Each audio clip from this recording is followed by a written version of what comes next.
balamusizaako mwenye kwanga mutugoberera subscribe nga ku mukuto gwa Waswa Emma YouTube channel. Tukutusiwako Biva Organic Access Building nga bulijjo omusawo omukugu beera mulamu ng'ogende wa Dr. Biva. Tuli ku mukolo gw'omwana omuwala Peace Tattoo, mikwano gwange omulungi tuzze okukyala mu famire yaabwe okusobola okubanga tujaguza naye we celebrate. Ninawo mukuba kyala mikwano gya Peace Tattoo ate nga mukyala gwa mukwano gwaffe SB4 nga ye mukulu madam Anne oli wotya nyama obulamu bugamba ki bulungi sebo mpozi obubo webale kulabika bulungi gomesene ani yagikukuzizza oba yagikuwadde Kushona Designs mukyalo yakimala banna yabambaza ne munyirya bulungi nnyo okana kuba tuze ku mukolo gwa Peace Tattoo ekisooka kya byonna soko omuyoze nga gwe banaye njagala okwozayoza mukwano gwange Peace Tattoo nsanyuse nnyo because obufumbo kya kitiibwa nnyo era tuyinza butasanyuka banaye okulekanga okukola bukozi ntondo okuloga naye nga bambi congratulations Peace Tattoo bufumbo kabukuberere bwangu like I'm so happy for Habambi. Congratulations to you. For how long have you known Peace Tattoo? Oh, for quite years actually. Jinzoba nga kati jigenda nga myaka 5. Okay. Yeah. But she's one friend of mine where we don't meet often. Temutera kusinkana. Wali obaddeko ne mukwano gwo naye nga temulabagana. Si byakatijjo. Mbimanyi. Naye nga kyaliwo. Ngwa ostukidde okujja abakyaliwo. Aba mukwano gwange. So Peace Tattoo namumanya from twali kabaga kamwe ka Sherry Matovu. Yes, that's where I met Peace Tattoo. Twali very friendly. Ayagala abantu akola emikwano. Nawe omumanyi. Mumanyi bulungi okubaza yakoze naye. Omuntu mulamu nnyo. China mitawana. You've been so happy n'okuba n'akalulu. Yes, wazo ne kugugwa nja kakuba. Amanyi munne yako makala ba ku TV akalulu. Munne yakalo essanyu. Tosobola kifake nga tosobola fake nga ndulu. Kubanga I'm sure abantu banja babaddewo by the time empisizamu endolo. Munne yensanyuse. So nsanyuse nnyo olaba nga Peace atwese ku kino. Abakyala banji Waswa. Bafumba ne bazaala abaana omu babiri basatu n'azaalira omusajja like n'afaayo ku mwami ogwabalina naye ebiseera ebisinga baami batono nnyo bambi abavaayo n'agamba nti kanzije bwakirinda be kusenga kanzije bantegeere nti nze ali naawe ekituufu kino ekyo kyabuvunaanyizibwa basajja abatono nnyo abakikola so wendaba nga Peace Tattoo mukwano gwange akituuseeko nze mmanyi we kiwulikika abayegase muliigiza mmwe mmanyi we kiwulikika mukwano atule kwanza gwali kuchala nako kuchala that was 2020 yes mu Gwokusatu enakusomwezi nga 14 kati yodekera mbaga kwanjula then embaga. Wow, that's nice.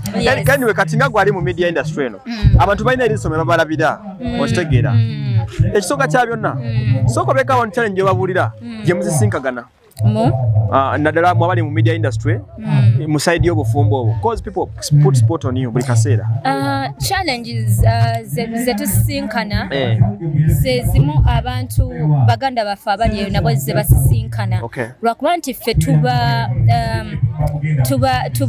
nkoko njeru muba nkoko njeru enserege n'abalaba mangu nti bakulaba mangu nti kituse wa ani so ekisooka kya byonna abantu batusuubiramu olusi binene nnyo ne beerabira nti ate naffe tuli bantu naawe onyiiga nga naye wayinza onyiiga naawe osobola okukola ensobi nga naye wabeera agikoze kati bambi ebiseera ebisinga ne bwesanga ng'omuntu oluusi aliwo atalina bbeera naye ku lwensi banaayogera batya banandaba batya kati bambi eyo challenge y'amaanyi kubanga abamukomera ne wabeeramu omulala nga tosobola kwetaaya bulungi naye ng'ebiseera ebisinga challenge esinga okuba ennene twesinkana abantu abali fake nga alina kyakunoonyaako akunoonyaako linnya akunoonyaako ssente akunoonyaako fame basically bamutegeere naye kati gwe n'olowooza nti ate muli ki muli bawamu kuba ina byabazalira kati mwana ovayo bagamba ani taterera bannaaye so nga mbeera kati ensi yo tejja kitegeera so basically bambi abantu abali mu limelight batomera nnyo abantu abali fake nkufuna bulungi nnyo kubanga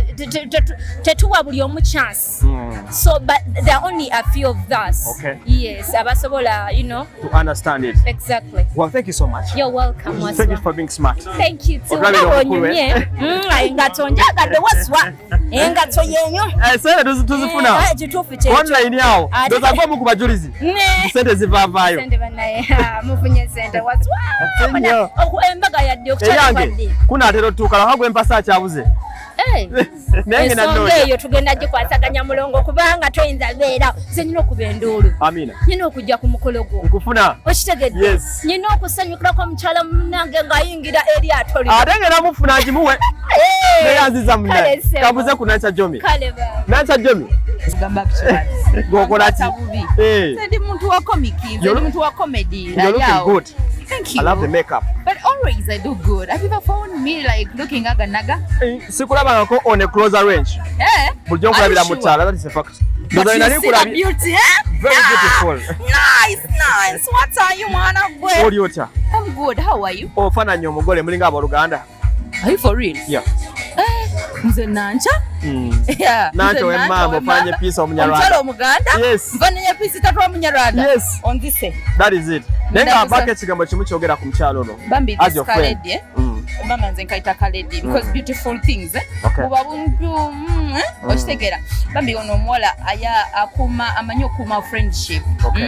Olaba osobola n'okubeerawo and you get busy naye she keeps on checking on you like amanyi how to take care of her friends, okitegeera. Ate yeeyisa bulungi mu bantu. Ayina maturity na her, okitegeera. Olaba ng'omuwala omuto but she has some maturity na her. Nti ayogera ebintu eby'ekikulu. Okoze naye omumanyi ekyo simuwayira. She's a good person. Okay. Mbadde nina obeera wano. Nze si buli mukolo nti ngugendako, you know me, right? Okay. Kalife tusuuleyo akagambo. Ate ajjukira ne bbaawe naye mukwano gwange. Abo bantu twamitinga some time back. Baludde bonna actually.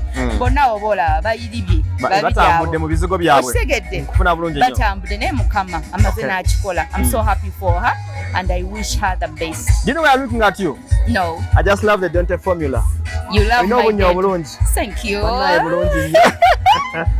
Like my Zen song? Yeah. Hey, it is natural. Thank you. Man, thank you. Get me man and I get married. I'm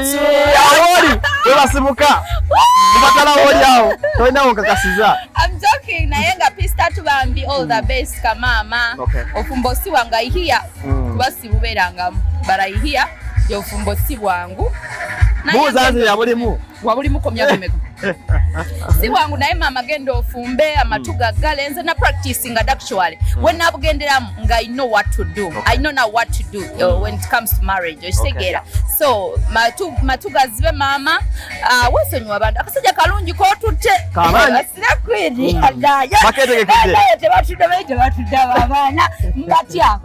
Abaana bomba. Ndaba abantu bagenda. Bagenze sima bintu. Abantu bagenze sima bintu. Tugenze kima bintu bye twalese. Wajide kusaidia ya mwami? Yeah, of course. Tumanyinze mkwetega. Yani abana bano. Anyway, thank you so much. Welcome. Baka ekigambo kimu kyobereza media fraternity walaba n'abali mu media. Bana balwa bategula. Okay. Bana nafa bali mu media. One thing I can tell you guys, muve ku bintu nti bananda babatya. Olwokuwa kasajja kenina kampi enfuna yako ntono. As long as that man understands you, as long as that man respects you. Okay. Ngali wate olaba nga mbutufa ajja kuwa emirembe. We are chasing peace. Inze nganze I'm chasing peace of mind. No matter how you look like, no matter your income, nze sifa yo. Okitegedde.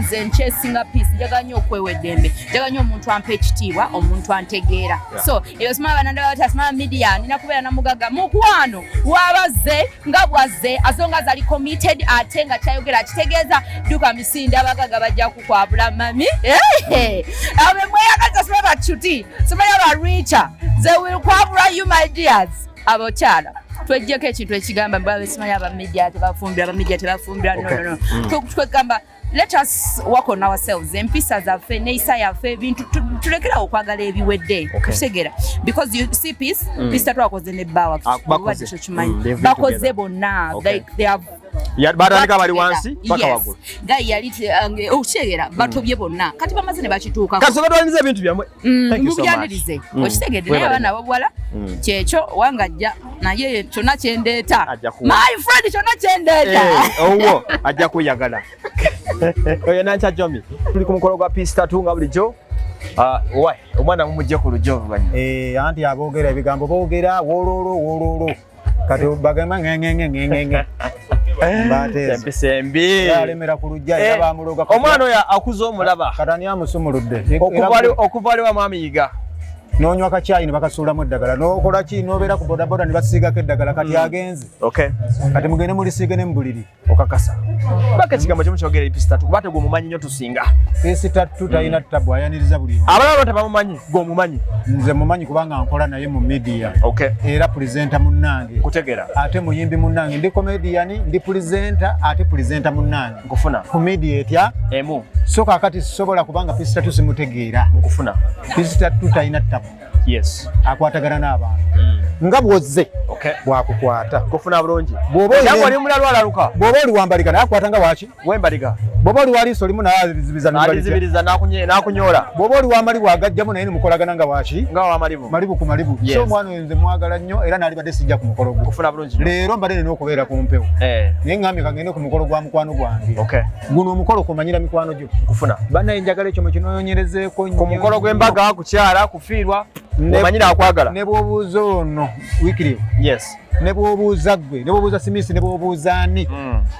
Omuntu atakubeeredde ate by the way nina abantu benagamba nti nze omuntu atambeereddewo mu covid saagala kummanyira nkufuna yo covid yasokunyeza oli wakabi olololo mpaayo omutwalo nga gwe wakwatanga emmere n'ogisuula kasasiro kati owooza nkuwoyo omutwalo gwaki luli nga tewasobola kunda nkufuna mu mbeera embi gye nalimu kati olaba nange ntandise okufuna katooke ojja misinde akamata wakano kalaba nkafunye covid awedde nkalaba tukebaza mukama ndoza mukalaba ofunye sente mpola mpola nebaza mukama seegulumiza siri mugagga nnyo naye nalabiraawo nga nfunye ekirabo mu komedi wange n'okuyimba n'emirimu emoroka eno ekigambo kimu dakika ngemu kyoyinza okuweereza Peace Tattoo as your friend kyenyinza okuweereza Peace Tattoo omukyala oyina kuwuliriza bbaawo va ku ŋŋambo togendera ku ŋŋambo abantu baagala nnyo okusattulula oyo gwe balaba ali mu kintu okitegeera buli bwoba nga olina abantu woonyweredde wabeerayo bano abawujja obunyama abo oyo omusajja oyo alina abakazi aba